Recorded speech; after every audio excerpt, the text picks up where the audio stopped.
Welcome, everybody.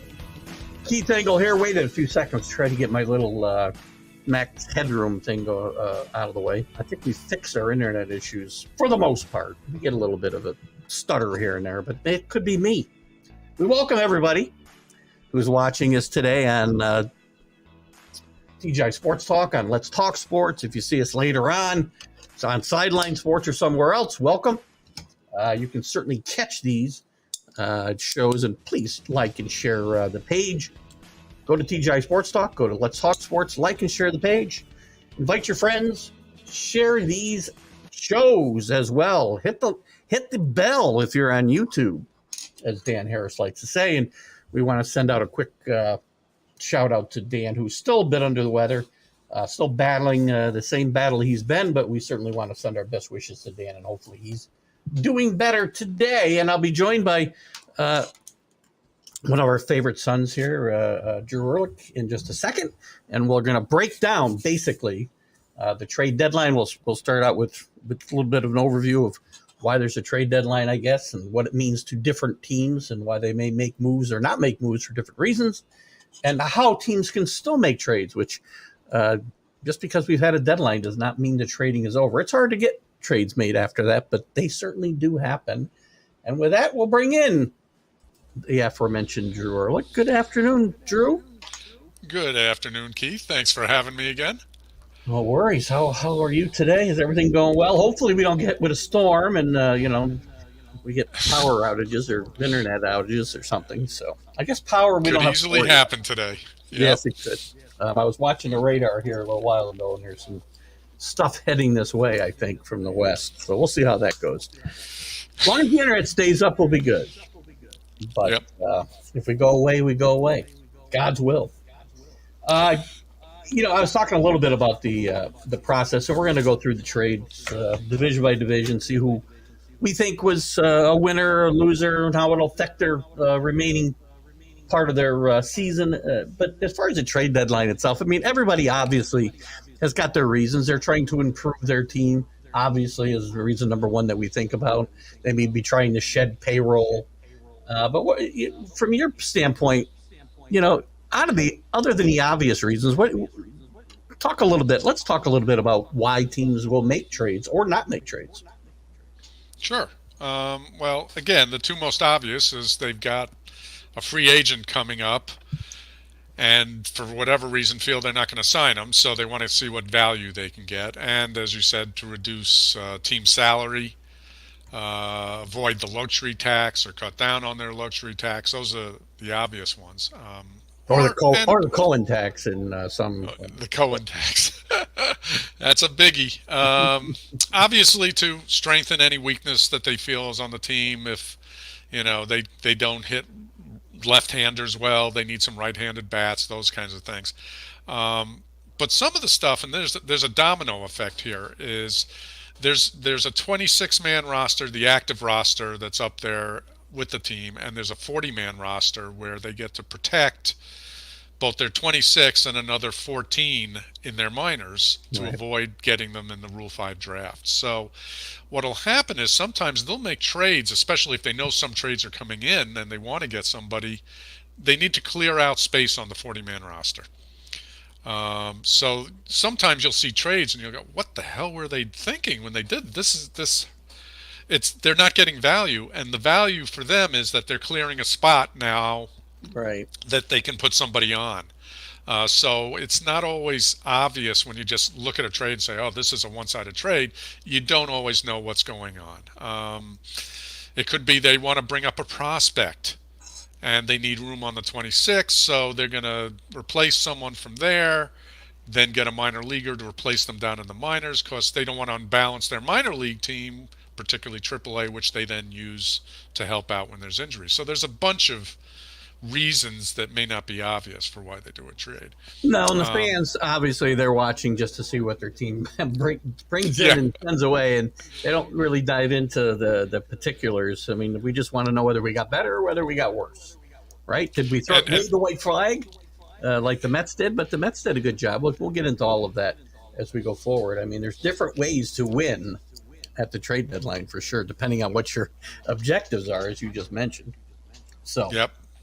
And obviously, non-free agent players are worth more than free agent players because they're going to get more use out of them. So they cost more in trades. Same thing with inexpensive players versus expensive players. Same difference where, if it's an expensive player, they're going to have to lay out more money. You're not going to get as much back.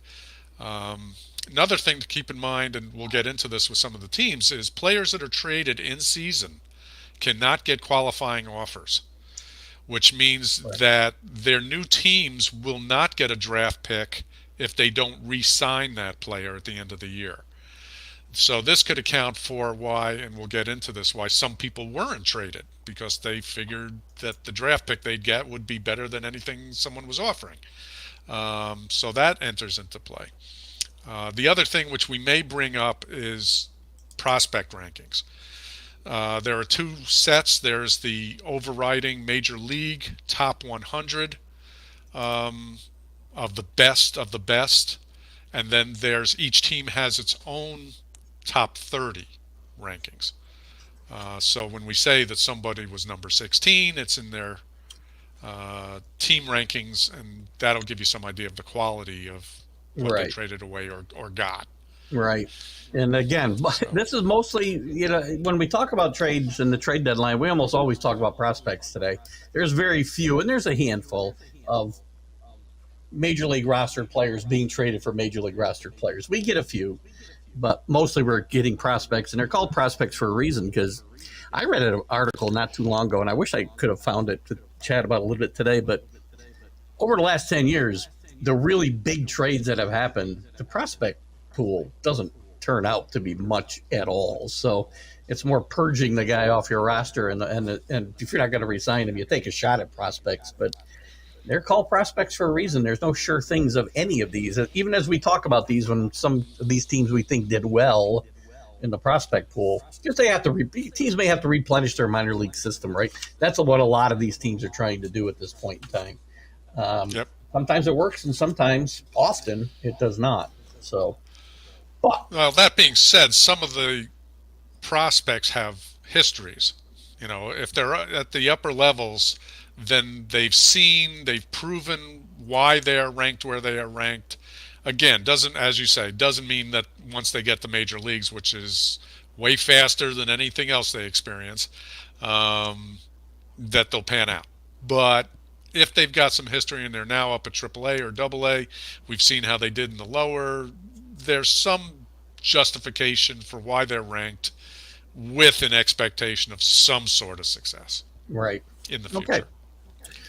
Excellent overview before we dive into this. And as we go through, we'll go through division, similar to like we do weekly, kind of looking at the divisions. But now we'll be throwing in these the trades that happen within each division, and also some of the players that will come back to some of these teams and impact the pennant race potentially as well, which is almost as good as making a trade in some of these cases if the guy's been out for a while and he's that impactful. Um, we'll start with the American League East, when we'll go right through the divisions, and we'll start at the top of the American League East with the surprising Baltimore Orioles still holding a 2-game lead over the Rays. I was a little surprised. I mean, they do bring in John Flaherty, they do bring in a couple of other pitchers in Reinhardt and Fujinami, if that's how you say his name. I don't feel like the Orioles did everything they needed to do here. I think they wanted a better pitcher than Flaherty, who's he's an innings eater, which has never been one of my favorite terms, because if you're not pitching solid innings, I don't know what good they are. But he can be he's not a horrible major league starting pitcher, but I think they were looking for more and maybe another starter besides. I agree. The problem I think with the Baltimore mentality is nobody expected them to be where they are. I think people expected them to probably have a shot at a wild card. I don't think Mm-hmm. anyone expected them to be where they are. So they're ahead of schedule, and they did it with prospects. They did it with their minor leaguers. The odds that they want to then give up a bunch of their prospects for one of those higher level pitchers, I don't think they wanted to do, which is why they settled on someone like Flaherty. As it is, they still gave up 3 players for him. Their number 16, their number 18. It's not top of the line, but they're at AAA. They know what they're doing. Maybe they'll pan out for St. Louis. Who the hell knows? But that's why they didn't get one of the big guys, I think, is because they didn't want to give up what's made them successful beyond their wildest dreams at this point. Yeah, and it's funny. You're right. And I think you. This is a model. I think you're going to see more teams follow as teams like the Orioles are building teams from within, and then bringing in some established people to kind of fortify that. I find it interesting, and we'll get to the Rangers in a little bit, but these are two teams that kind of acted differently at the trade deadline. There are two teams in first place, and it was almost like one realizes they're in first place with a chance to really go for it, and one was a little leery of going all in here.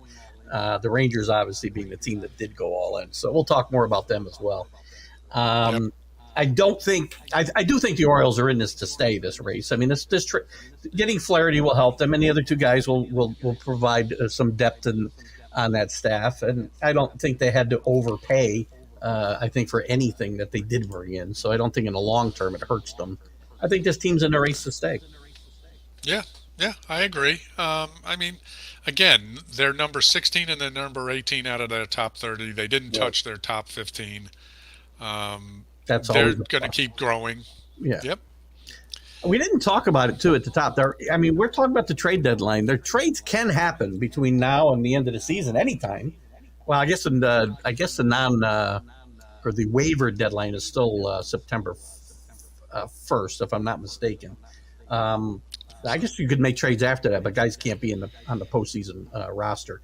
But to make a Right. trade, you've got to get a guy through waivers, and that means one team claims him, you either give him up, trade him to that team, or pull him back. So you will see some trades. We don't see many of these trades anymore. We used to see them back in the day, but not many.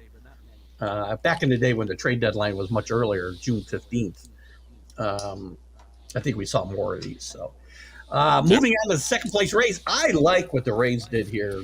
I think the best trade any team made was the Rays getting Saval or Savali from Cleveland. I mean, he is I think, a really good major league starter. I don't think they had to overpay for him. And I like this trade a lot. And I think, the other trades, they made some other small moves with some guys, but I think this is the move that really could impact the Rays going forward. They need a starting pitcher. I didn't think they'd get one as good as him. Well, it turns out they need even more starting pitchers. Well, yes, whatever. McClanahan just went down. Yeah, Yeah. if it's a So new day, they every lost time another 50. every time they think they filled a hole, they lose another one. Uh, Um, there's two rubs against Savale in general. Number one, he's what used to be referred to as a junk pitcher. He's not a hurler. right. He doesn't have high velocity stuff. He's a very smart pitcher with good control of the strike zone. There's always been an assumption that even though he's not a flamethrower, that he could be really good. Hmm. The second issue, besides him being a quote unquote junk baller, is that he has had health issues. So, to some degree, that's been the knock against him. If he can stay healthy, he's a great pitcher. So it was a really good move when you need a pitcher. The price for him was fairly steep. I would be shocked if Manzardo, who was Oh, their number 4 and yeah. is the number 37 in all of baseball. He's proven himself. He's at AAA. I expect him to be called up by Cleveland. He's the whole reason they traded Josh Bell away to make room at first base. Slugger and knows how to take a walk. I mean, it's all of those things. He's an excellent prospect. So the price was somewhat steep, but they also have Savali for 2-3 years, so he wasn't a rental. And they also have other people that they can have that can play first base. So from there it was a position of strength. They gave up a lot, but they also got a lot. It's funny you talk about junk ballers against fireballers. I mean, it's another thing that I think Major League Baseball executives and the guys putting these teams together just they missed the boat on so many guys who just are good pitchers. I mean, they rely on the radar gun numbers, and that's great. If you can throw 104 miles an hour, that's awesome. But Yeah. if you can't pitch, it doesn't help you very much. And if you don't have anything upstairs, it doesn't help you very much. There's a lot of guys who didn't throw 100 miles an hour that were really good major league pitchers, and I can think of a Yep. bunch of them off the top of my head. I can think Catfish Hunter. I can think of Louis Theon.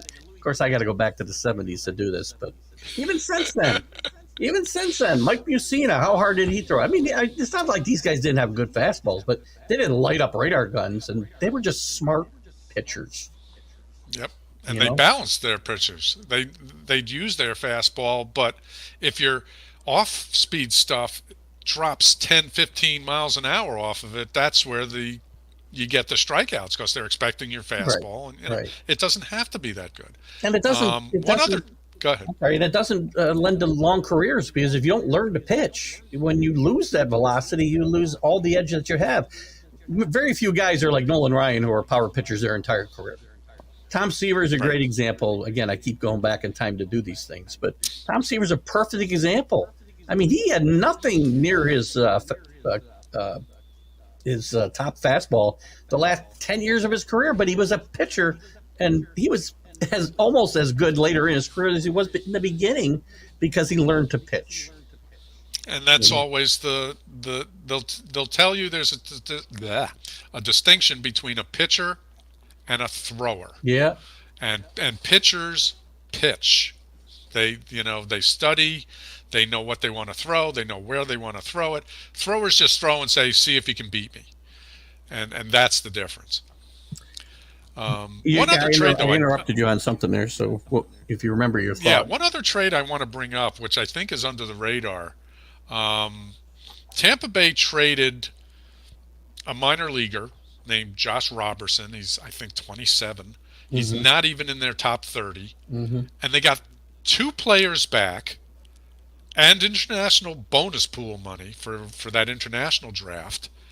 And one of the pitchers they got is a starter, Adrian Sampson, who's actually pitched well for the Cubs. And you say, well, that seems pretty lopsided. You got this out of the rankings minor leaguer for two guys international pool money. Again, there was the Cubs trying to balance out their rosters. They're Right. 40, they're 26. I think Sampson is going to. Now, Sampson's 31 and he's just found his groove. So that's a little weird and suspicious. But it's not unheard of. He's pitched well this year. I guarantee they're going to rely on him now that they lost another starter. So,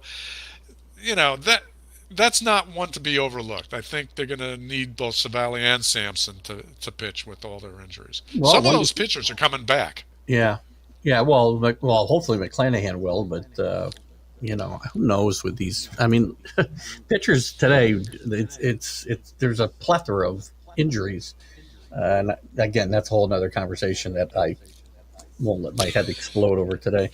Uh, the Blue Jays, who look at to me on paper are the best team in this division, but they don't ever seem to play like it. They're playing better. They make, I think, probably one of the better moves in this division as well with getting Hicks for their bullpen. It's had a great year for St. Louis so far. Getting DeJong was kind of a bonus. They thought they might need him with Bichette getting hurt, but I think the news on Bichette is more encouraging than it might have been when they made this trade. But, the depth won't hurt them. What are your thoughts here? And obviously the biggest guy they gave up in this trade, I think, was I'm never going to say this guy's name right either. Roberts. Roberts, yeah. Sem Roberts. Okay. Number 7 prospect. So he's up there. That means Yeah. he's proven himself somewhat. He's a right-hand pitcher. So they gave up a right-hand pitcher for a right-hand pitcher. They also gave up another unranked pitcher. I thought Toronto's moves were interesting. I thought they undermoved. Their outfield has not been producing the way they thought it would. Their starting pitching comes and goes. Manoa, Kikuchi. It's. I thought they'd try to get a starter, along the lines of a Flaherty or Savali or something.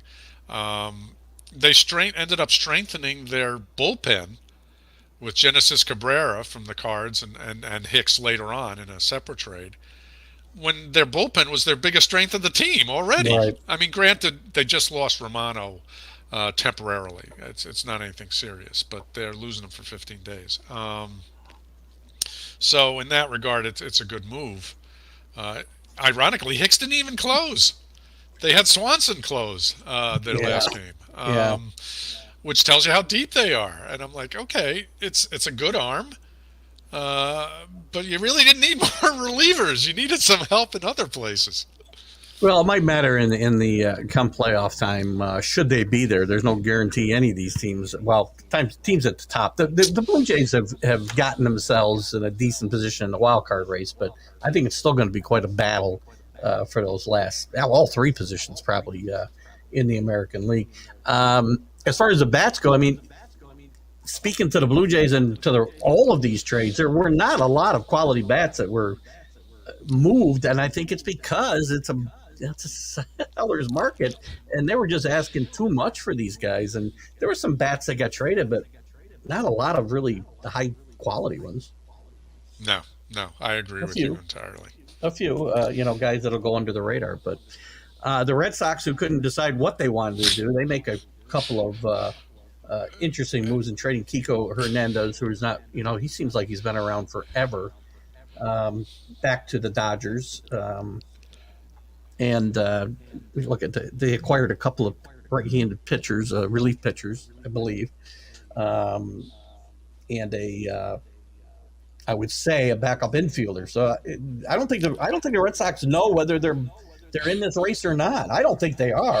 Again, they've got Aaron Selly coming back, Sealy coming back. They've got a couple other bodies coming back, but I don't think of impact guys that will really impact this race. Sealy had started to regain some of his.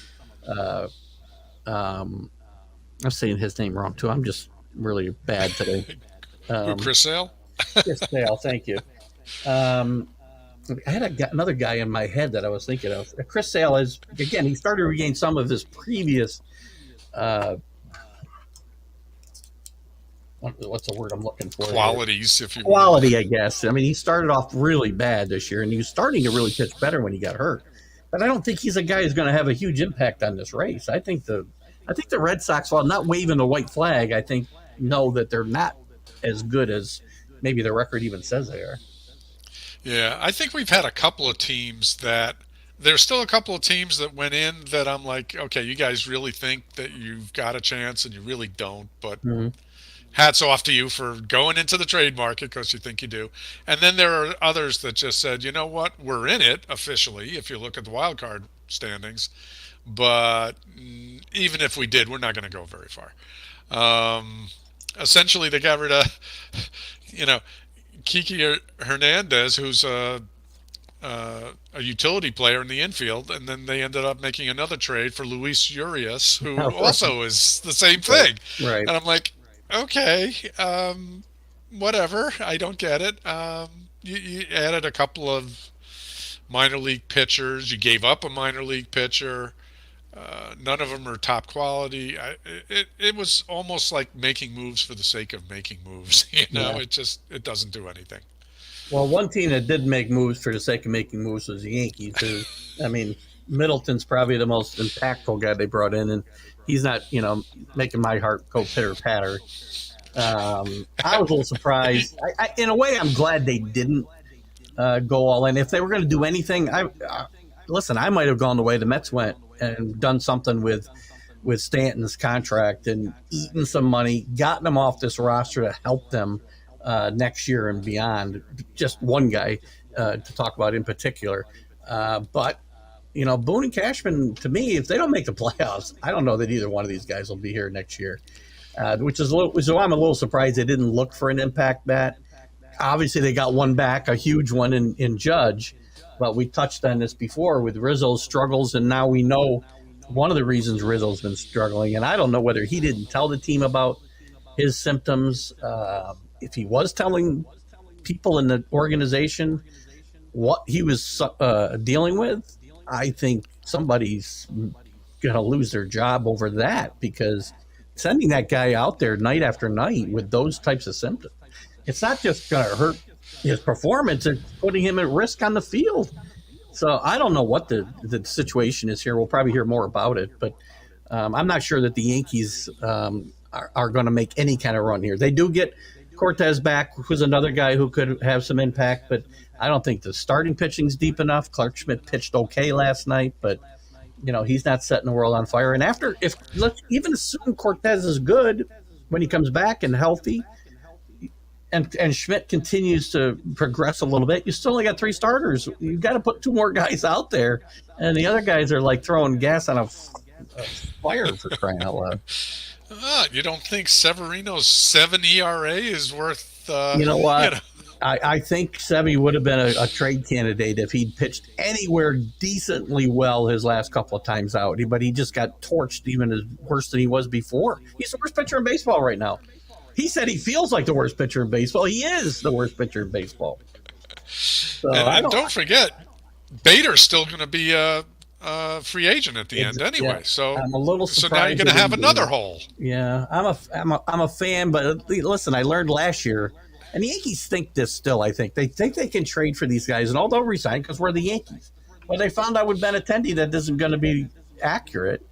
And maybe that's not a bad thing, because he's hit about 2 home runs all year this year. But listen, he's a decent ball player. But you see that the Yankee name doesn't carry that kind of weight anymore. So there's no guarantee Bader's going to return. Now he's a hometown boy. That helps.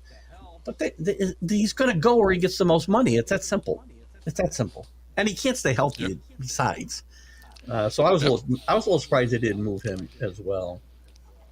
Yeah, they didn't do a lot. I mean, they got Spencer Howard, who, yeah, if anyone remembers, he was a huge prospect at one point, and then they gave up on him, sent him over to Texas. I mean, the Yankees just paid cash for him. He's basically, there you go, another innings eater. If they need a starter, he has started. Yay. That's right. It. That's their 2 trades. Yeah. The sum total of their 2 trades. Unless Judge catches fire, Stanton really stays. He had a home run last night, so I'm sure we're all jumping on his bandwagon and saying, "Oh, he's back!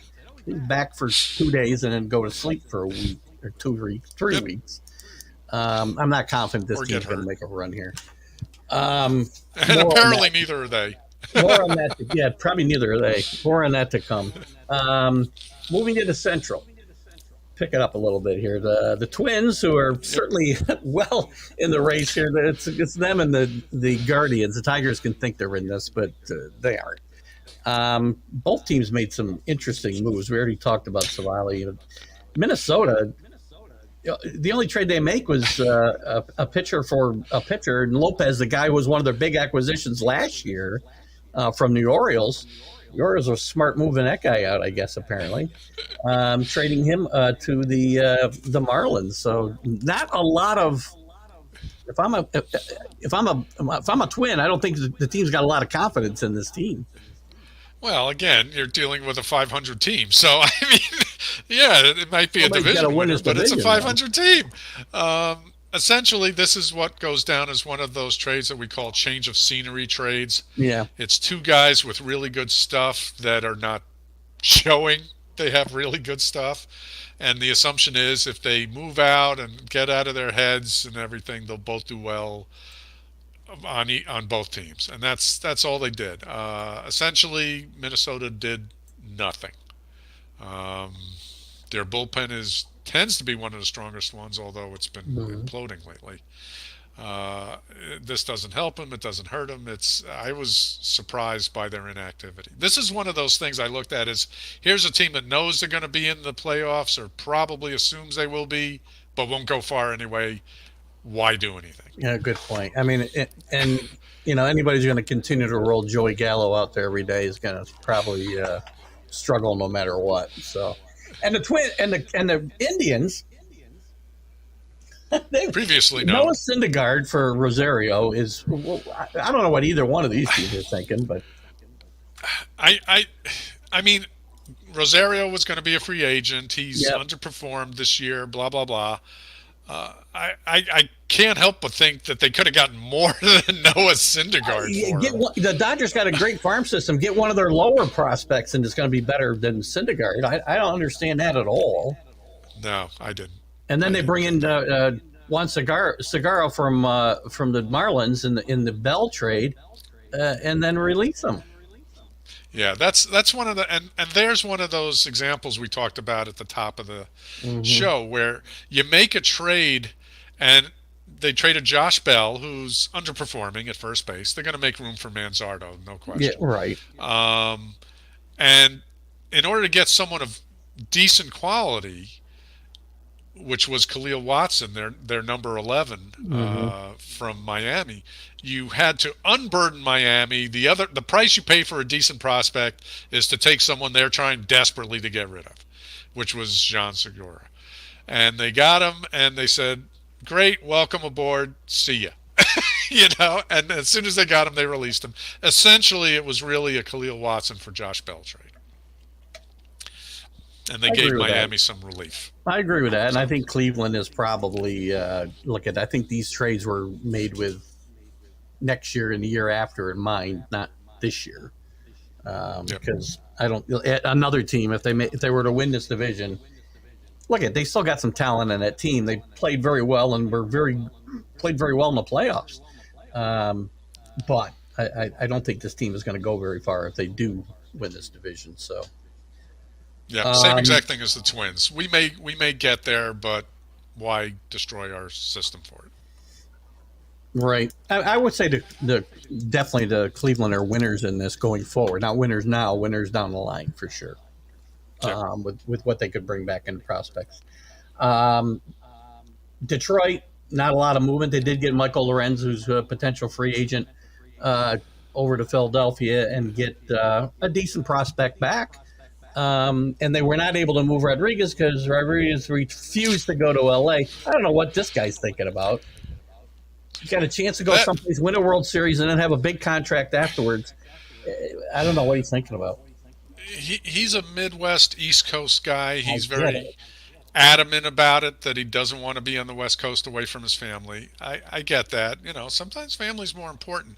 The weird thing to me about it was, you going to tell me there were no other teams that weren't on his 10-team no-trade list that they couldn't get involved with? There was no plan B. It's Dodgers or nothing, and now there's no question he's going to opt out. Yeah. Which was part of the reason they were having trouble trading him, because he was a true rental, because he wasn't officially a free agent, but everyone's assuming he's going to be. So they couldn't get a lot for him, but I can't imagine that they couldn't find. He only had 10 teams. There's still another 20 teams. Let's assume 8 of them are sellers and are not in it. There's still 12 teams. Give me something for the guy. And every one of them we're looking for starting pitching, most likely. That's the part I didn't get. And otherwise, they really didn't get much. They got some guy who was the Dodgers. They did trade with the Dodgers. They got one of their minor leaguers who wasn't a Dodger ranked prospect, but because the Tigers are so poor, he's now their number 22. So, okay. And all they paid was cash. Nice. Yeah. Okay. But there were more Tigers expected to move than did. That was a surprise. Agreed. And I don't know exactly what they're thinking. They do get a nice prospect back in Lee from the Phillies, but we'll see how that works out later on. The White Sox were maybe the most active team and certainly cleared the most. If you want to say Deadwood or players off their team, I mean Giolito, he already got lit up since he first started, so we'll see how that works out. He's off to the Angels. They traded Lopez. They traded Lance Lynn to the Dodgers, as we talked about. I think last week it was one of the first trades of the deadline days, let's say. And Joe Kelly. Graveman to Houston. Great move for Houston, I think, there. Berger? Sneaky, maybe a sneaky good acquisition for Miami. We'll get to that. And Middleton off to the Yankees. Now, they do acquire a lot of prospects and a lot of decent prospects, as you kind of alluded to before. Um, Team that needed to rebuild their farm system, and they kind of did it the best way they could. I was a little surprised Tim Anderson didn't go here, but that's probably the only surprise of what happened here with the White Sox. Yeah, there was talk, would they trade Dylan Cease because he's controllable? They could get a lot for him. He hasn't had a great year. I don't think that they were getting enough for him to warrant not trying to build with him. Ironically, since now the trade deadline's over, he's pitched even worse. Yeah, I know. So, who knows what the effect was. One of the players they got back is actually MLB ranked. He's number 65. That's the catcher, Cuero. Interestingly, they got back two catching prospects. So obviously they're looking forward, as you will, to getting rid of Grandal. And basically they traded for the two catchers you're going to see up next year, if not this year. You know, Um, I think this team's looking at a rebuild, or not a rebuild, but a remake, a makeover, right? And I think they expect to get back in contention in the Central because it's as weak as it is. I think they can do it. They think they can do it in a year. This isn't a long-term rebuild, so they're looking for guys to help them now or next year anyway. Yeah, they acquired six top prospects, including an MLB ranked one, and another one, two, three, four, five of the six are in their top 15. So it was a nice haul. Most of the ones they got rid of are free agents, so they were going to lose these people anyway. They're not playing well this year, so you might as well build. I mean, this is how you do it. And they've kept a good nucleus too, as well, with Vaughn and Robert and Jimenez, I suppose. If he's not injured, yeah. Right, and Moncada maybe, and you keep your best pitcher too, who that's a pretty good starting point for, again, maybe getting back into this race sooner than later. Yep.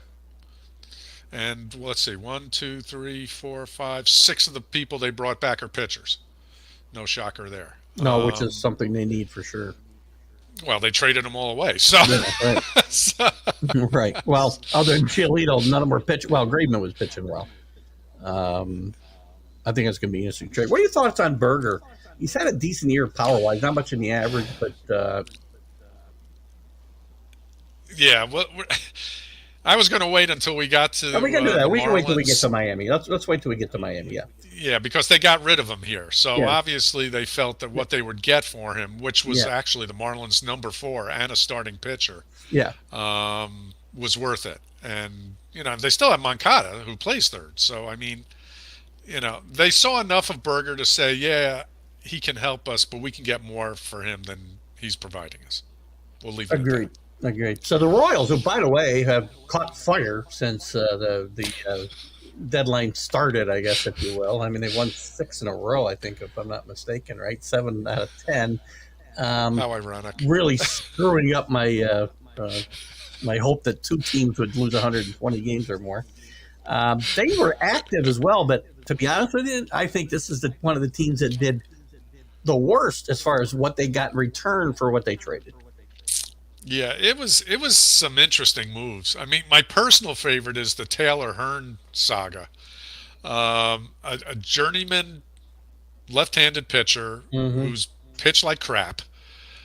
The Braves pay cash for him. He's left-handed, by the way. Always teach your kids to be left-handed. As you guys watch this today, I say this all the time. Teach your kid to throw left-handed. He can pitch in the majors and stink. It won't matter.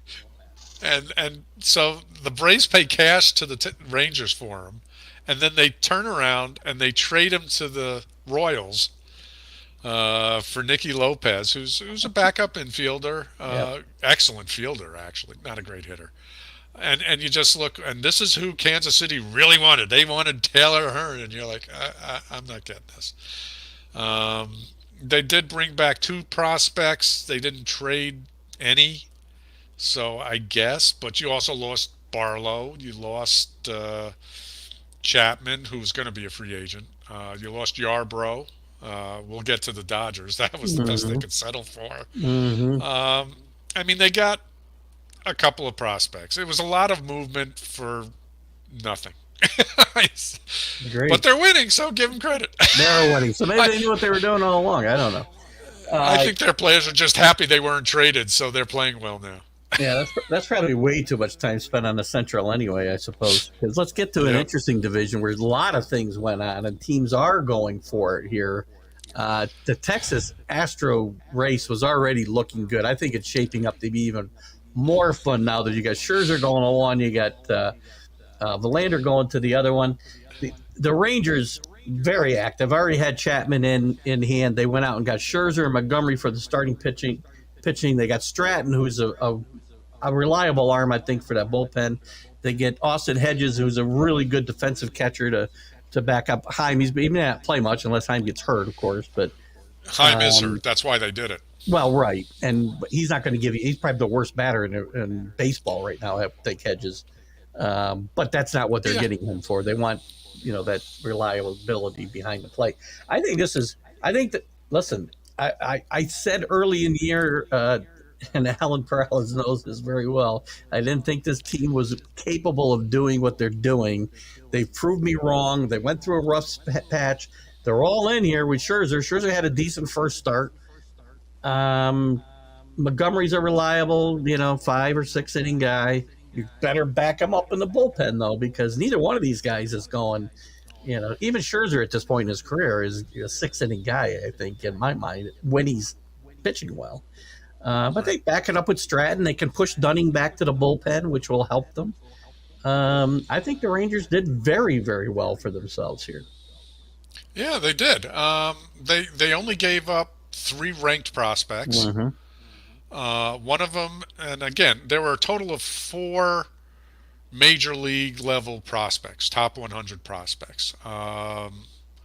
Luis Angel Acuna, who's obviously Big Brother Acuna's, relation, is number 44, which is pretty up there when you're in the top 50 of every prospect in the minor leagues. But the Mets had to give up $35 million to do that. Right. So, aside from him, they lost their number 11 and number 14, and look what they got back. It's they filled the holes they needed to fill, and we'll get into one of the things about Chris Stratton. Here's where we get into all those statistics that you don't like. That's This okay. is You where can throw those. a few out. If I'm going to have you here, I got to expect to hear a few. Well, here's the thing, and it's not so much me so much as the teams themselves are putting a lot of weight in these things because Oh, I understand. Chris Stratton's numbers don't jump off a page. His numbers look like crap if you go by the old school numbers. But if you look under the hood at various things that some of these other stats that we've discussed, in this case obviously pitching stats, his stuff should be better. You talk about fielding independent percentage. What is ERA plus, what it should be versus what it was. If you've got a bad fielding team, your ERA is going to look like crap. Mm-hmm. But if you have a good one, it's going to look better. And these are the kinds of stats that they're looking at when they took Chris Stratton, who's also going to be a free agent. But they said this guy could really help our bullpen. And quite frankly, they're doing okay, but the Rangers' bullpen has not been stellar. No. It's been satisfactory. And Chapman's occasionally imploding. By the way, Chapman was pitching lights out until the first game I watched him pitch as a Ranger, I think, last Monday night, and he turned into the Chapman from the Yankees as he gave up. He got hammered all over the ballpark. He was all set to do well, and then they told him you were watching, and that was the end of it. I'm sure that was it. But, yeah, I mean, Austin Hedges, fantastic. Some people consider him the best defensive catcher in the majors. I don't know why they even send him up to the plate, but No. I guess because they have to. But Maybe they could send a pitcher up and DH for him. they should. But, I mean, as far the pitchers love pitching to him. He's a great game caller. He's a framer. He's a thrower. So he does all of the non-hitting things well. And people forget there's actually two other catchers on their roster right now, in Garver and Huff, who tend to be more hitting catchers. Right. So that's why they got Hedges. So it looks like a minor trade, but down the line, if it helps their pitchers, particularly Scherzer, I could see Scherzer requesting to throw to Hedges. I can see that happening. That's possible. Yeah. That I think you're right. Texas. I think Texas did very well, and aside from losing Acuna, didn't give up a hell of a lot to get it. But again, Montgomery's a rental, Stratton's a rental, Chapman's a rental. The only one they're going to keep is Scherzer. So, Well, again, in this case, I can see the rentals being fine because you're going for it now. There's no doubt about it. Their foot's steadily on the gas here, and it has to be because the Astros have steadily gained ground on them. They're only a game and a half out now. They're playing a big series. What the hell is that? Big series with the Yankees losing last night. Interestingly enough. But they bring in Graveman and Verlander. Verlander pretty much had told the Mets, I'll go one place, so that kind of hamstrung them in that trade. But this is a very good deal for Houston. They've got a guy. They bring a guy back who's comfortable pitching in the stadium, comfortable in the city. Helped them win 2 World Championships, and is pitching actually pretty good. You keep hearing about these two guys being huge failures, Scherzer and Verlander. Verlander's had a pretty good season. They tend to lump them together. New York papers love to lump them together because the Mets have struggled so much. You look at Verlander's numbers, they're not bad. And he had a couple of really bad starts when he first came back from his injury that probably inflate those numbers somewhat. So I think they helped their bullpen, and they certainly helped their starting staff, which was 2 places they need it. Plus, they're getting your Queedy back here, I think, maybe this weekend. And Abreu's started to play a little bit better. This Astros team is not done yet. No, not by a long shot. And don't forget that they still had Altuve and Alvarez out. You're right. Who they just came back. Altuve just came back, yeah. So if again, here's one of those examples you talked about at the top of, maybe you don't need to make a trade because you got guys coming back. So they did that. They're playing well because of it. Someone might have looked at the Verlander and said, well, why didn't they just sign him in the first place? Because they weren't going to sign him for what they're paying him now. I mean, Exactly. The Mets threw in another $35 million, and if he does his option, they're going to have to throw in half of that, which is another $17.5 million. So that's quite a deal for Verlander for the next year and a year and 3 months, whatever we're talking about. So yeah, same for Scherzer. Right. Let's the Astros did lose way more than the Rangers did from their minors. They lost their number 1. They lost their number 4. They lost their number 5 in the trade with Chicago with Graveman. Gilbert, the outfielder, which was their number 1, is 68th ranked as the best prospect in baseball. 68 is, again, it's not in the top 50, but it's up there. So they did have to give up something to get him, but they're getting him for what, 22 mil? Mm-hmm. I mean, and maybe another 17.5 if he exercises his option. So Pretty you're good getting deal. a guy that's pitching well, that they know, that likes being there.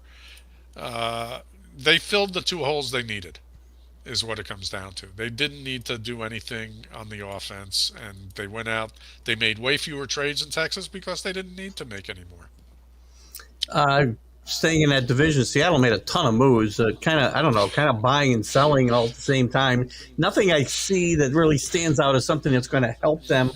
They're playing better baseball at the moment, kind of getting to the edges of that wild card race, but nothing that's going to help that offense that's been awful all year. Their pitching staff is really good. Their starting pitching is really good. So I know they didn't want to break that up to bring in a hitter here. And again, I think this is a case of the price that teams were going to have to pay for quality bats, that they didn't make a move here. They did move out A.J. Pollock, big deal. Sewell is probably the highest profile guy that they moved out to the Diamondbacks. I'm non-pulsed necessarily by what they've done here, at least as far as it's going to help them this year. But they might have made a couple of moves that will help them as they go forward. Yeah, their moves here. Well, first of all, a lot of people. Why would you trade Sewell? Because their other relievers are still good. Yeah, Um, yeah, I mean, they traded away Swanson, who's great for Toronto, and they're still fine. And they traded away another one. They're still fine.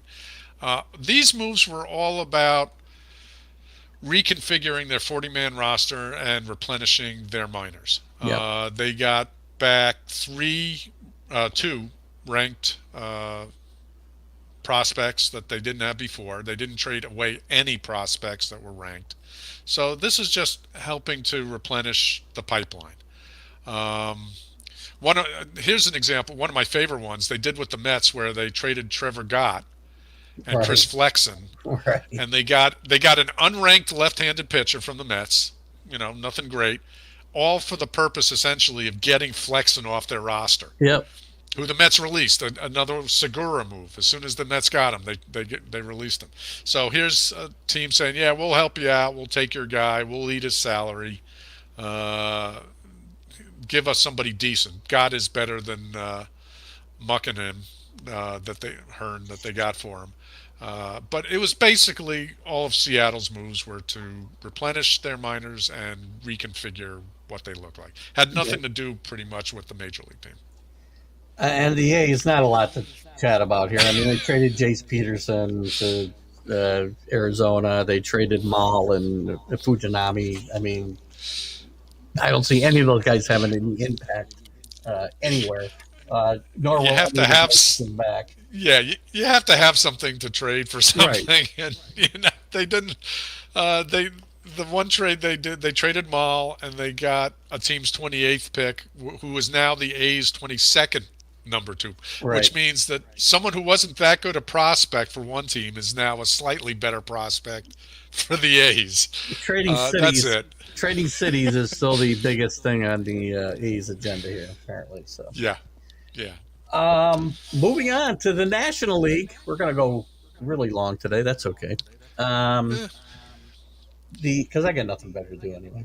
Um, the Thank you. Braves, who we didn't expect to do a lot, made a couple of small moves. I think getting Brad Hand, who's a veteran left-handed pitcher out of that bullpen, will help them in down the stretch and maybe in the playoffs in a big moment. He's a reliable guy who's been around the league for a while now. Um, Other than that, I mean, I don't see a lot of impactful moves here. Tiny little moves, maybe to strengthen the bench a little bit. Yeah, the focus here, no question, was on their bullpen, which some people would Yeah, go, I don't understand. They had one of the best bullpens as it is. Why did they need to reinforce the bullpen? And again, this is exactly what you said. This isn't about now. This is for the playoffs. Oh, by the way, I Um, missed the Angels. By the way, somehow I missed the Angels. oh, did we miss the Angels? Let me back up real quick. Somehow I missed the Angels. Angels made a lot of moves. Obviously, they brought in the biggest among them, keeping Otani. They will get Trout back, which is could be potentially, if he stays healthy, the biggest acquisition anybody gets. They got a couple of decent bats and Grendel and I'm trying to think of the other. Who's the other guy I'm thinking of? CJ Cron they got, which is better than Mustakas. But now Mustakas has just moved to third base for Rendon, so Right. you don't necessarily get him out of the lineup. Giolito, they went all in, I think, trying to show Otani that they want to win, but I'm not convinced they did enough here quality wise to really impact this division race. Yeah, they went veteran. I forgot I left them off. I don't know what happened there. Yeah, they went veterans. Everyone they brought in is a veteran. A lot. They're go. Interestingly, everyone they brought in pretty much is going to be a free agent. So this is a one Yeah, shot deal, either to impress Otani or whatever the reason. They're going for it. They're one of those teams that we said was on the other end of the spectrum where they're going for it, and I really don't think they're going to get far, even if they I get don't it. either. So their moves, in hindsight, I think will be huge mistakes. I think they way overpaid for Giolito. I mean, giving up the prospects that they gave up is just frightening. So it's I don't know what they were thinking, what they were trying to do, um, but they obviously have a purpose, and they went about it and did what they needed to do. Crone, Gritcher. I mean, they're good players, but they're all going to be gone. They lost Yeah. their number two prospect. They lost their number three prospect. Um, they lost their number nine prospect. Yeah, so It's now they'll be making trades next year to replenish the farm system that they depleted this year for what will probably be unfruitful chase of at a playoff position. right. They essentially mortgaged the future for going for it now. And if they were Texas or someone really that are the guys they brought in gonna bring them over the hump and really put them through the playoffs? No, Right. I don't get what they did and why. It obviously has to do something with Otani. I just don't know quite what Not it sure is. what either, because it isn't enough to make them win and say, "Hey, look at this team's willing to." To me, it showed that you're willing to give up prospects I might be playing with down the road. So Yep. I think it sends a wrong message when the exact opposite message they might have wanted to send. But anyway, Yep. Yep. back to the American League East or the National League East. What made me realize that we missed the Angels was I was thinking about guys coming back. They got Max Fried coming back, which is certainly going to help them, and might be more important than any of these. Will be more important than any of these trades they made probably. Yep. Yep. I mean, again, they are looking at what this was all about positioning for the playoffs. They brought in Pierce Johnson. They brought in Brad Hand. This is for the playoffs, Right. just to make a strong bullpen even stronger, so that their starters don't have to go as long. They didn't need to. Let's face it, they didn't need to do a lot. I mean, they're a great team, Right. so this is what they did, and it'll work. And they didn't give up an awful lot. The Phillies, who again, nobody's catching the Braves here, obviously, so they're just playing for to get themselves the right roster and get set for the playoffs and have some home field advantage. Hopefully, the Phillies, who are going to be in probably a pretty likely a pretty tough wild card race through the summer. Make one really impactful move in getting Lorenzen, as we talked about before, from the Tigers for Lee. He'll go right into that starting rotation behind Nola and Wheeler, which is something they certainly needed. And they also bring in Castro, a little bit of infield depth. But I'm not sure, the Phillies, I'm not sure. Again, Lorenzo, I think, will definitely have an impact on that starting rotation. Um, and obviously the bullpen going forward, because you get better starting pitching, you obviously help your bullpen. He's had the best years of his career. He's an all-star, and he can actually swing the bat a little bit too, but he doesn't get to do that anymore. So No, nobody's used them that way, and with the DH in both leagues, that's pretty much they took the bat out of his hands. yeah, I mean, they gave up their number five, who I believe they're going to re-rank the top 100 prospects next week, and I believe Lee is going to move into the top 100, somewhere in the 90s.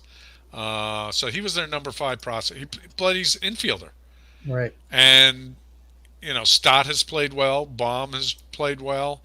They don't need infielders right now, so let's get a pitcher. And they got Lorenzen, who pitched well his first time out. I was surprised they didn't do more for the bullpen. Yeah, I was a little surprised at that too. And by the way, their whole infield isn't playing well because Trey Turner isn't, but he's not going to be, he's not going Right. anywhere. So not for about 11 years. So they might as well get used to that. I thought he'd break out of this by now, but this might be a transition year for him. I think he'll be all right in the long run. I agree. I think he's just trying to do too much and prove the contract, and we've seen this with other players. Yeah, and Um, he'll settle. I think he'll settle it. This is similar to what I remember with Lindor with the Mets a couple of years ago. It feels very much like that to me. Excellent example. Yep. The Marlins, who again have not played great, they've fallen back to 6 games over 500. Still, obviously, in the wild card position, 5-5 in their last 10, so they played a little bit better.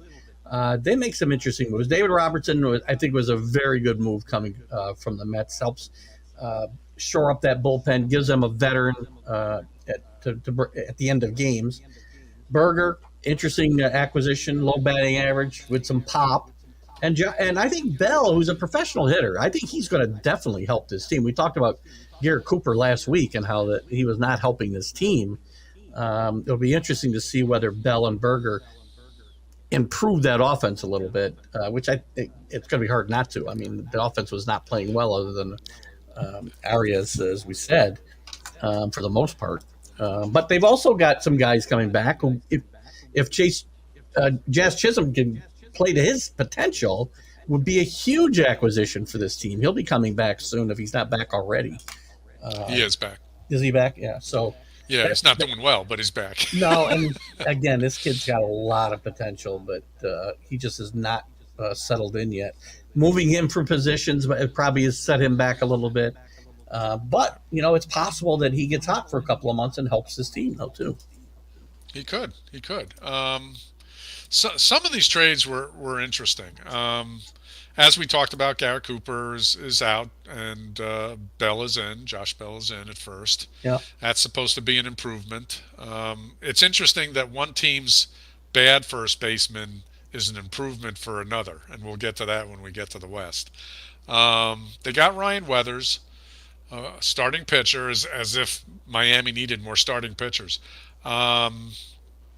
Former prospect, only 23. They didn't give up a lot for him, so if he can right himself, that'll be nice. The Berger trade was curious.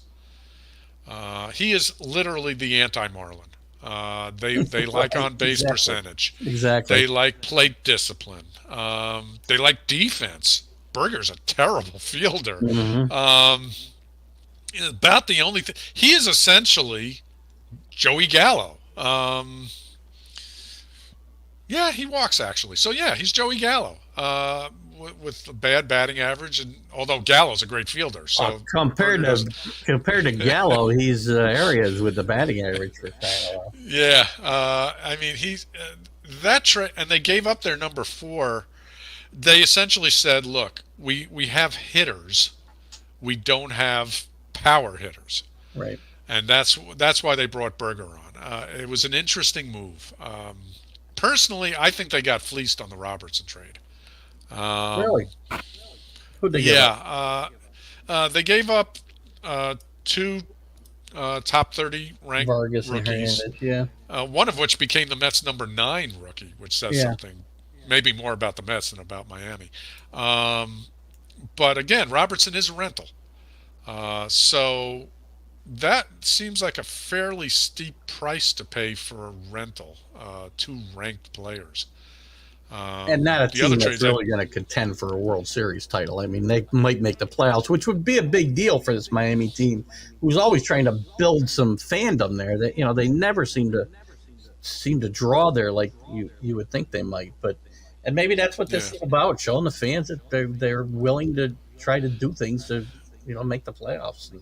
I think you're 100% right. I mean, they made a bunch of trades and lost 5 of their top 21 prospects. Again, as we said, prospects don't always pan out. Just because they're ranked doesn't mean that they're really that good. Who knows? Right. But that's an indication that they are serious and wanted us. Robertson's the only one that's a free agent, though, so they will have the others. Right. Well, the next team we'll talk about is I'm really interested to get your take on, because they obviously waved the red flag and waved it as hard as they could. Robertson goes, Scherzer goes, Canha goes, Leon, Pham, Verlander.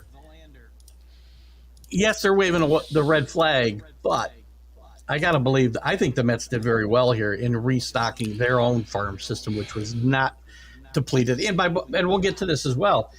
It appears they put Alonso out there to potentially, probably just to see what he might be worth. I think Pete Alonso may, in fact, get traded in this offseason if the Mets decide he's Dave Kingman and they don't want to sign him to a long-term contract. So that's not necessarily a conversation for today, but I think the Mets did pretty well here, considering they had to eat a lot of money, but they knew they had to do that. I think considering the situation that they were in, I think this is the best the Mets probably could have hoped for going forward. And as far as Scherzer and Verlander go, I know there's, did Scherzer ask to be traded? I mean, he did after he was asked if he wanted to. It wouldn't give up his no trade privileges.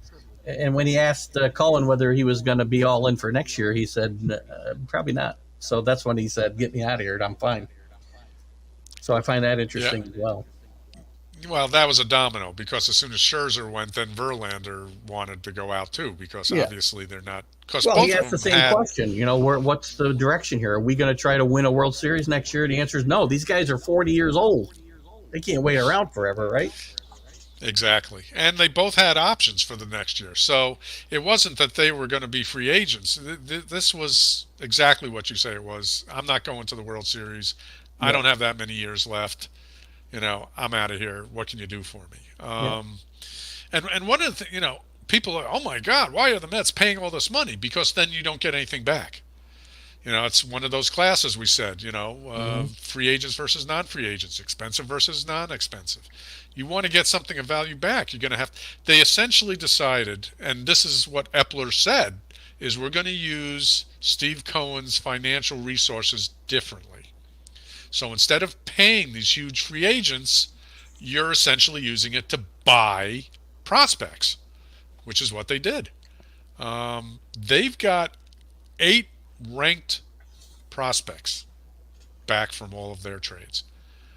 So they traded a couple of 40-year-old guys and got back 8 ranked prospects, including 2 that are in the top 100 prospects of all the major leagues, an outfielder and an infielder. Mm-hmm. Um, it's a haul, and quite frankly, their minors needed it. They have called up almost everybody that's any decent in the minors. They've got 2 more to go.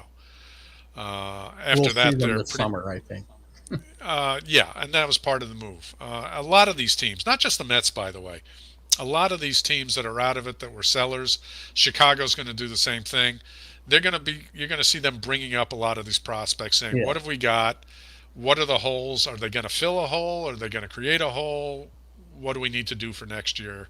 They're going to try them out, test run them. Interestingly, a lot of these guys that they got are low minors.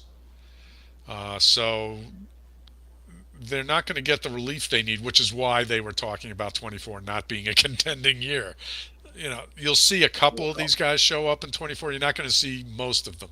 Yeah, it's interesting Um, too because Cohen's kind of backed off that statement a little bit, saying, "Well, we don't know what the offseason is going to, bring." So I'm not saying we're going to just punt the 24 no, season, but I think he's saying we're just not. I look at. I think he was going to tell Scherzer and Verlander anything that made him want to stay here. I don't think. I think he was right. happy to get rid of them, and the money. So Yep. I mean, and interestingly, none of the players that they picked up, you'd say, okay, well, they just decimated their starting pitching. You must have got some starting pitchers back, and the answer is no, one. They got yeah, one. yeah, All the rest are infielders and outfielders, pretty much, or relievers. They picked up 2 relievers that the Dodgers couldn't wait to get rid of that are both going to be free agents just because they have so many holes on the roster now they needed to fill them. Um, so it's interesting that what's going to happen is, if I look at this correctly, they are going to go after some pitchers well, they in have the to. I mean, offseason. if they don't, they're losing 100 games next year with the staff they're going to have. They're definitely bringing pitchers in, Yeah. So which I is mean, the fact they didn't bring any back in trades, that's we already know where they're going to go. I do think Uh, I do think for that reason and some others that Alonso may be on the block this winter. I think. if Yeah, well, they're similar in a lot of ways to the Reds in that a lot of their prospects are infielders, Yeah. not present ones that they just traded for, not included. Hmm. So, in theory, the general rule of thumb is if you're good at any of the other positions, particularly third, you can move across to first. Um, so that may be in their minds. Alonso's not covering himself in glory this year. He's hitting No. like 212. Like I say, he turned He's into still Dave hitting the home Kingman. runs. Yeah, he turned into Dave Kingman all of a sudden Yeah, which is without the bad unfortunate. personality. Yeah, he hits people not just Yeah. balls. But I mean, he's a 230 hitter, 250 hitter at his best. So he was never great that way, but it was usable when you added the power. He's a team leader. That's, an intangible. But yeah, I mean, he's saying the right things. I'm a Met now. I'm going to play my butt off and try to get better and blah, blah, blah. But I think you're right. They may need to move him in order to get some pitching. And as far as the Nationals goes, not much to talk about there. They trade Candelario to the Cubs, who we'll talk about in a second. I mean, and hers away, but they get a couple of prospects we probably will never hear of again. Maybe, maybe not. It isn't that. So they need as many as they can get. Right. The interesting thing is they get the Cubs 14th, he becomes their 16th, and they get the Cubs 16th, he becomes their 17th. So it's not like they upgraded strategically in their minors. It was okay, whatever. Moving to that Central, the Brewers, who are on top of that division, made some kind of interesting moves. Santana, I think we talked about last week because he'd already been traded. Gives them some veteran presence at first base, a decent glove, still a little bit of pop in his bat. Canha is again, he's a decent player. He's not going to set the world on fire, but he's probably going to upgrade over whomever he's going to replace in that lineup. They did a good job, I thought, getting Chaffin for the back end of that bullpen left-handed and to put with Williams, who's just filthy, and a couple other decent relief pitchers. I thought the Brewers did very well here myself for what they had to work with. Well, not just for what they get worked Woodruff with. back. And they get Woodruff back as well. Right. And then again, why didn't they trade for it? Because they got guys coming back, which you can't see, on the surface. Right. If did they do well? They did well by Brewer standards. Mm-hmm. If they like defense, although Canha's not exactly a defensive whiz, No. but they have certain data points that they base the team on: fielding, on base percentage, plate discipline. Santana, as we discussed last week, was a big reason for that. Canha, believe it or not, is an improvement in the outfield. And you go, how can that be? All of their best prospects are outfielders. Yes, except they're all young, and they're either hurt, like Mitchell, or they're underperforming because they're young. So they needed some sort of a veteran player to balance out the outfield, someone they could at least rely on day in, day out. So by those standards, they did well. Splashy, not particularly. That's not their style. Right. That's not what they're looking for. They gained a top 15 prospect by getting rid of a player who wasn't playing in Urays. The Chafin Zielecki deal was interesting. Both are underperforming. Chafin, I think, is going to be a free agent. He is, I believe, yes. He started well. He's sort of sloughed off recently. It was just, they think, and again, Milwaukee has faith in this, that they can correct a pitcher, which they've shown they can. So if they can get Chafin back the way he was, power to him. Yep, I agree. And interestingly enough, their top, well, I shouldn't say their only competition here because the Cubs have climbed back in this, and at least they believe they have. The Reds make really no moves other than bringing in Maul. I thought they needed to get at least one starter. They are going to get Green back, who pitched pretty well. I mean, he's got electric stuff. He walks the whole ballpark. But, I mean, his numbers overall are pretty good, and I think that he'll definitely make that team better. Him and Abbott, I think, are a really good young combination and will grow into really good major league pitchers. The question is whether this team, they've lost 3 in a row now. Can they weather this? Can these young kids, hold up in the heat of a pennant race? And we're going to find out. And they think they like their team good enough. And another team that thinks maybe we're not ready to go all in right now and not blow up what they've built with kids, as we talked about with the Orioles and some other teams. That's exactly what I was going to say. They're the National League Orioles. They didn't overpay for somebody here. No. And they get Lodolo back, too, eventually. Yeah. So they'll have Green, they'll have Lodolo, they've got Abbott, they've got Williamson, who Williamson's been a little inconsistent. He can pitch great and then he can look awful. But they're all young, and when you're relying on a lot of young players and not as many veterans, I mean, you got Votto and India, who I think they would have traded if he was healthy. He got injured, and therefore they couldn't trade Yeah, him. I know they were talking about trading him for a pitcher for sure, but Yeah, I but mean, their offense wasn't the issue. It really was pitching, and they've got pitchers coming back, and they're like, we're not going to mortgage what we've got for this. We weren't expecting to be here in the first place, so let's just tweak it a little bit and go from there. under the heading of I just don't know what they're thinking. The Cubs, who go on a hot streak at the worst possible time for them because they fooled themselves into thinking they're contenders, and maybe they are for the Central. But overall, this team is not a very good team. They don't make any, and they don't make any major upgrades other than Candelario coming in to play third base, who's had a good year, but Cubs have had him before. Um, he's just as likely to have a very subpar 2 months as he is to have, as good a year as he has up until now. And, they got free agents all over the place. They've got, I just don't know what this team is thinking about. They are not a team that, as it stands, is a World Series contender. And I don't know what they're thinking. I really aren't. I really don't. They're thinking they're good, and their record right now says they are. Well, I know the record says they're okay. Well, I mean their recent record. Okay. Okay.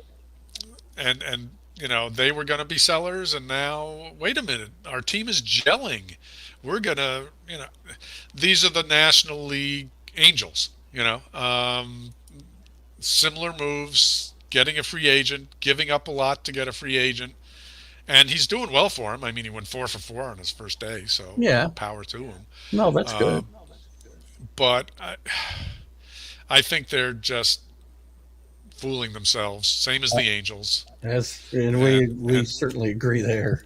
I didn't like the way this team was put together in the offseason, and I don't like it now going forward. I think this team, and they'll probably, I hope when the bottom falls out that Ross doesn't pay the penalty here, because I think he's done a good job here, and he's a good major league manager. They'll say he did because look at them now. So Yeah. that's due to Ross, Yeah. So whatever. Agreed. The Pirates, who are, of course, the Pirates, were sellers, but again, nothing major here. My old high school teammate Rich Hill got traded to where did he go, by the way? San Diego. He goes to San Diego. Choi goes to San Diego, I think, as well, which will help them. We'll talk about that in a little bit. Hedges, they move off to Texas. Castro off to the Phillies, and Santana, as we talked about. I don't see a whole lot coming back their way here. Typical Pirates, not a lot to speak of. No, I would have expected more guys to go so they could really upgrade their minors, and their minors aren't bad, but they've already started calling up some of their biggest prospects. They got a number 16 prospect, and he's now their number 17 prospect. I mean, Right. They did hardly anything here except actually unload salary is what they did. Yeah, In Hill and Choi and Hedges. which and is not Santana. unimportant when we're talking about the Pirates, because they don't like to spend money for sure. So, Right. That was their big move here. yeah. And the Cardinals, as expected, a couple of unexpected things and things they didn't do, I guess, as far as trading some of their outfielders and some of the other guys. Yep. But no surprise in moving Hicks and Montgomery and Stratton and DeJong and Flaherty. We expected them all to go. I think they did a pretty good job, and they got a lot of prospects back. How good they're going to turn out to be, they're middling prospects. They certainly didn't do as good as, I don't think, the Mets or the White Sox, let's say, in bringing back prospects. But I think they did what they needed to do here. I was a little surprised O'Neill didn't go. A little surprised Carlson maybe didn't go. But overall, I think they did what we expected. Maybe didn't do as well as we might have expected. Well, see, now here's something that they did that the Mets did not do. They got back 7 ranked prospects. 4 of them are in their top 10. Mm-hmm. So that's pretty cool. But if you look at the prospects they got back, almost all of them are pitchers. Whereas the Mets decimated their pitching and have nothing to show for it. Mm-hmm. These guys decimated their pitching, but now they've got something to show for it. So that was interesting to me that they had a game plan. They knew what they were going for. If we're going to unload these free agents, we're going to get pitching. And even if they unloaded some of they were going to get more pitching. I guarantee it. So they did pretty well for what I think they wanted to do. Whether these pitchers pan out, that's always the issue. Um, but I think they did pretty well, similar to the Mets. Not as well as the Mets or the White No. Sox, but their minors needed replenishing, particularly with arms, and that's what they did. They got it. Well, they did what they needed to do, basically. So, getting out west, the Dodgers, who have listen, they've with the injuries they've had, it's amazing to me that they've been able to play as well as they have. 17 games over 500. They got a 2.5 game lead now over the Giants, who also are a bit of a surprise to me. But their deadline leaves a little to be desired. Now they're going to get some guys back. They may get, they should get Kershaw back. I would hope soon. There's talk that they're going to have Walker Buehler back in some capacity, whether it'll be out of the bullpen or starting will be to be determined. So that could have some impact going forward. But the guys they brought in here, and Hernandez and Rosario and Lynn and Kelly and Yarborough, I mean, I don't know if Lynn's even had a start yet. I didn't look at it that close. Lance Lynn has had a horrendous year this year. Joe Kelly, he's hurt, I still think, at the moment, isn't he? And Yarborough, these are the starters you're going to have here. You better hope Buehler can come back and start, or you're going to have trouble in the postseason once you get there. Yep, yep. I mean, this was a team everyone knew was looking for pitching, and they didn't want to mortgage anything. Well, they didn't really trade anything of any consequence, I don't believe, right? No. 2 ranked players. They're number 9, which that one hurts, especially since he was a pitcher. And they're number 29, which once you get past the top 15 or 20, number it's 9, like, yeah. It's like, whatever. I think this was the best they could get. Everyone else, I think, was asking too much, and they didn't want to give it up. The Hernandez and Rosario moves, I mean, they've got more than enough infielders. I still don't know what they were doing there. They even traded for good old Chris Valleca, and then sent him down to the minors. What is he? He's a backup infielder. I mean, so now they got 3 of them. Okay, whatever. One of them's in the minors helping that team. I think they did the best they thought they could do because they're a smart team. I mean, Friedman's brilliant when it comes to being a GM, but I think they wanted to do a lot more, and they settled a lot. I agree. And a team that's closest to them in the race, we'll talk about the Diamondbacks in a second, they've kind of fallen back and maybe to be expected. But the San Francisco Giants, who are a big surprise to me, really kind of sat still at the deadline too. I mean, Larson and Pollock and Matthias don't. Again, I doubt the Giants fans are jumping and doing cartwheels over those deals, and they could have used help in a lot of areas. As good as they played, they need some help in a lot of areas. I mean, Wilmer Flores is your number 1 power hitter on this team, and that's another team that could have used a bat. But you know what? Again, similar to 2 years ago, when they won 107 games, they're not going to win that obviously now. They're being very successful with a formula of platooning players and getting pitchers to getting the most out of pitchers who have maybe been given up on elsewhere. I don't know if it's a winning strategy now anymore than it is than when they won 107 games and went out in the first round of the playoffs, right? But I don't know. I'm nonplussed by what they did here if they think they're really contenders. We don't know if they think they're contenders. If they do think they're contenders, it's what they have. We do know their outfield has been underperforming. Yeah. Badly. The guys they brought in, I don't think are necessarily the answer. But I know Pollock was gotten exactly as you said for platooning purposes. Um, and Larson, he's a minor leaguer for Seattle, unranked. I think he's like 28 or 29, so he's been there for a while. Decent hitter, maybe it'll work out. Maybe he'll be one of those Well, Yastrzemskis or whatever that they find that didn't do anything, and all of a sudden they make it to the majors, and now they look good. Listen, after watching Mitch Haniger out there this year, I might have been leery of Seattle outfielders, but they go back to that well again. Haniger and Conforto have Yeah, not performed. So yeah, Conforto again. Maybe Conforto needs a. He took a year off. He might need a little time to get back into it.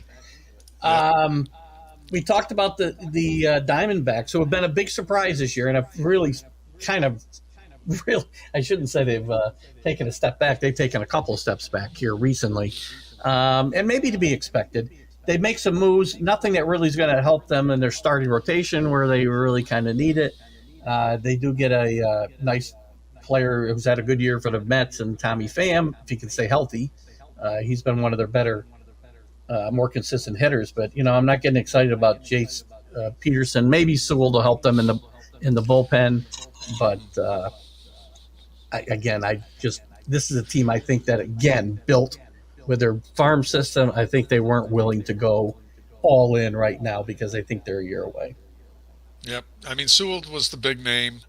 Um, they traded away Josh Rojas to get him. That's why they got Jace Peterson, basically backup utility infielder for backup utility infielder.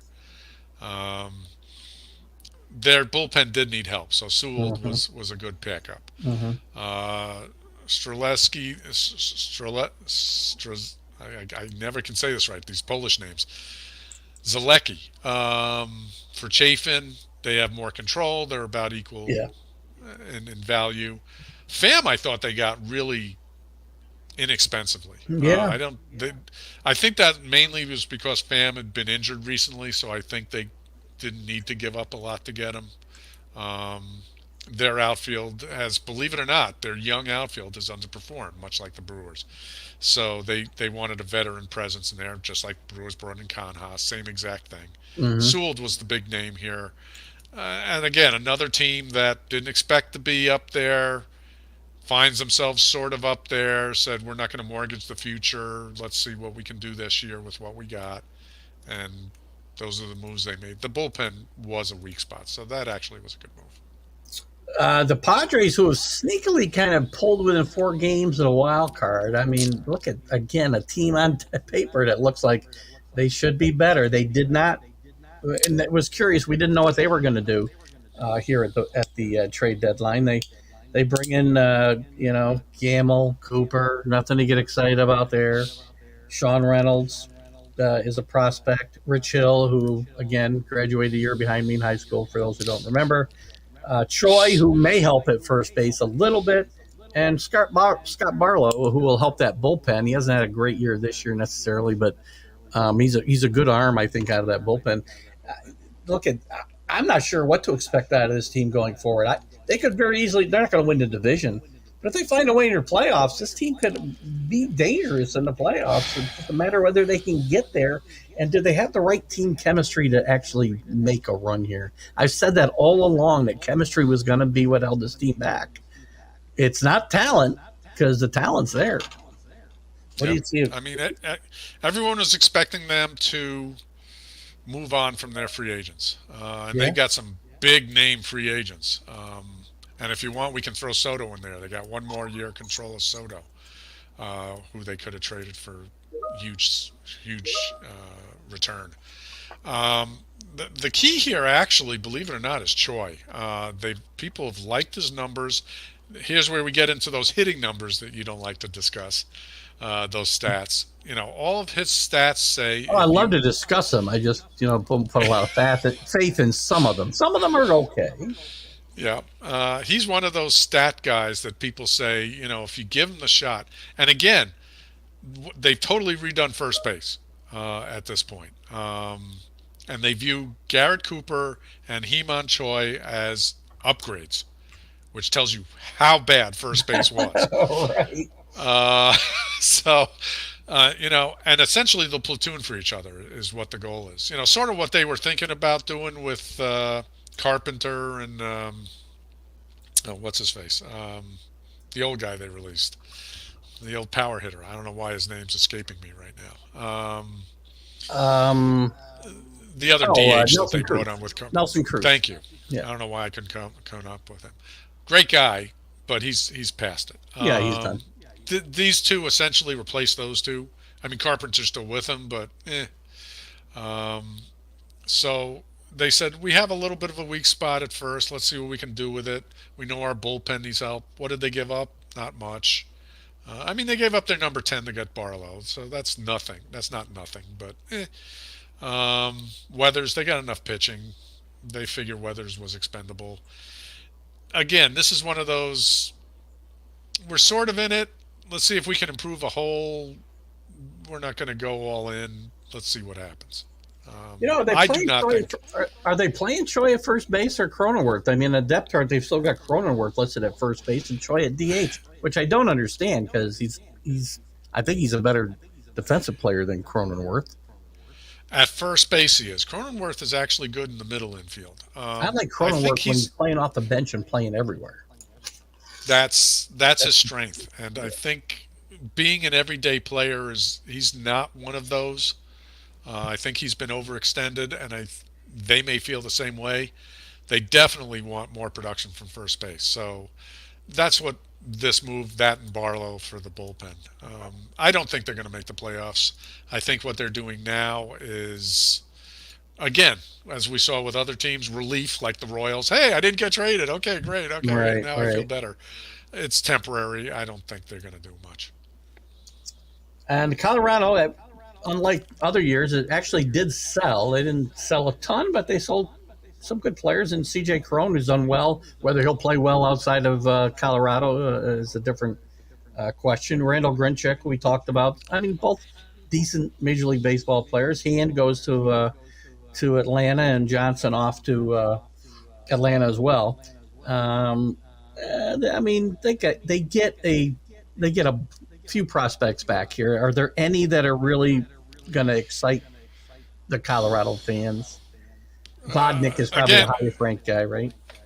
Who knows? No, Madden might be ahead of Vodnik. Yeah, probably Madden. Although it's interesting to note that Madden was the Angels' number 8 prospect, right? And now he's the Rockies' number 20. Yeah, that's interesting. Can their farm system be that good, or is the Angels that bad?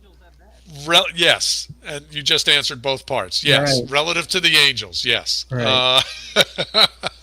I mean, Vodnik, and again, the interesting thing, again, when you look at all of what they brought in, every single one of them is a pitcher in Colorado.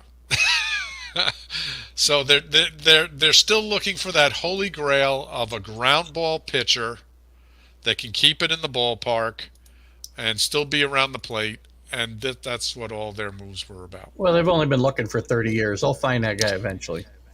Maybe. Cron, by the way, does hit in other places besides Colorado, and it always has. I mean, he was a big pickup for a bunch of teams. Okay fielder. I mean, he won't hurt you in the field. Grichuk actually is a great fielder. His issue is plate discipline, as it always has been.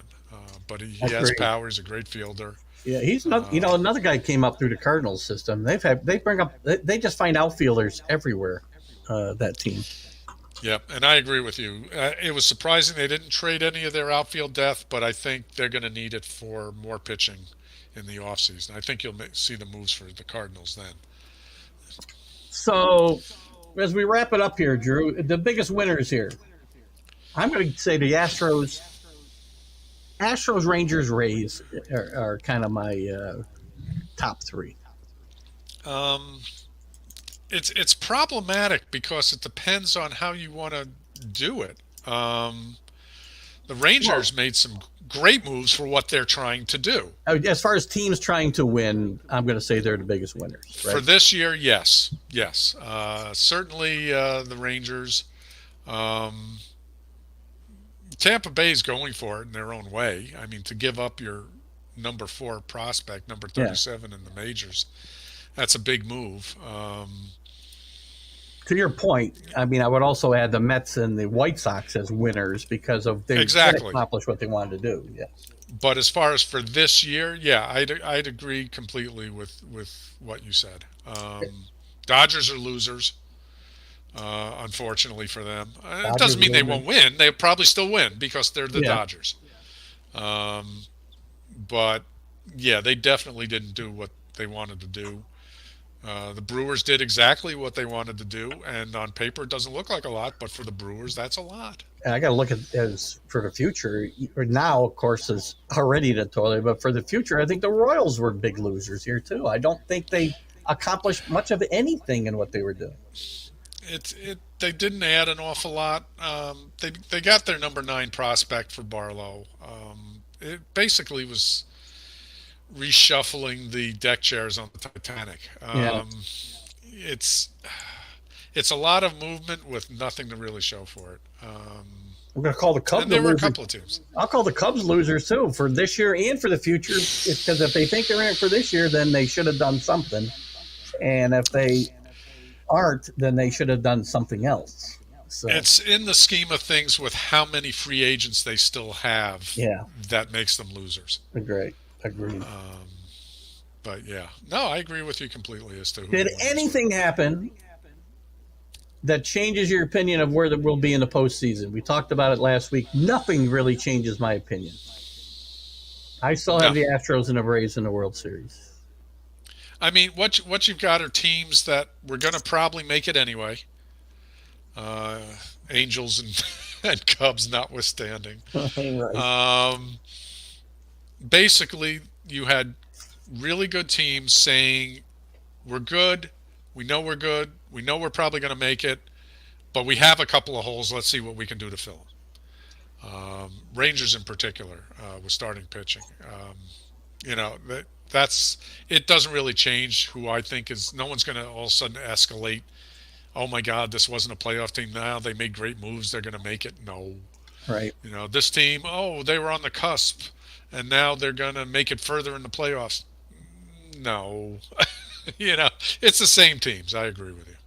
Agreed. Couple big series this weekend. Yankees and Houston kicked off last night with a close one run game that the Yankees tried to give away a couple times. Couldn't quite manage to do it with base running and defense. No surprise there. Aaron Boone.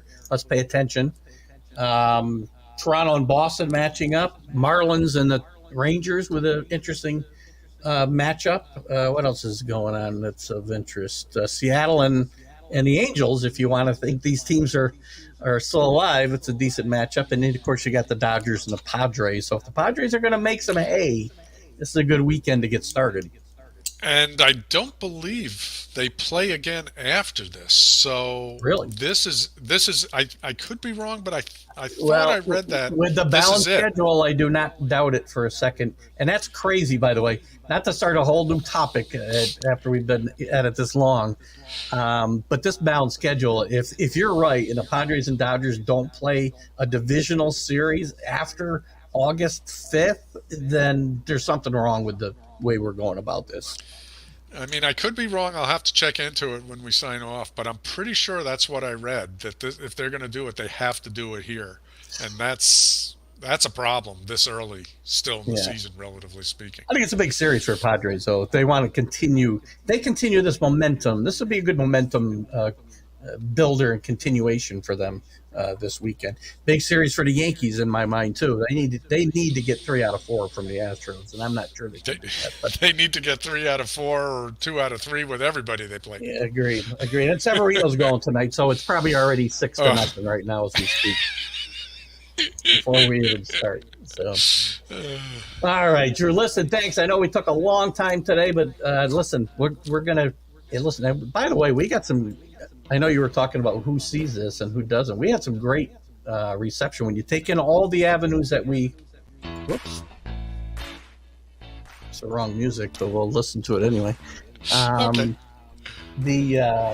When you take in all the avenues that I share this to afterwards, we have got very good reception So thanks for coming on and doing this. And I expect the same after I share it to the baseball groups that allow me to do so. And thank you to them for doing that. We try to put out the best information we can and have some fun while we're doing it. So, Drew, thank you so much for the last couple of weeks. And as I said, we'll do a little more of it when you're amenable to doing it. Oh, I'm all. If I'm around, I'm willing to do it. I love talking baseball. Obviously, I'm sure we'll get more into it. Certainly, come September when we're looking at the playoff situation and what's going on. Absolutely. Thanks again, guys. Thanks. Have a great weekend. We'll see you Sunday with the Stream of Consciousness, and we'll see you next Friday with the Major League Baseball update as well. So have a great weekend. Enjoy the pennant races as we get down to the nitty-gritty.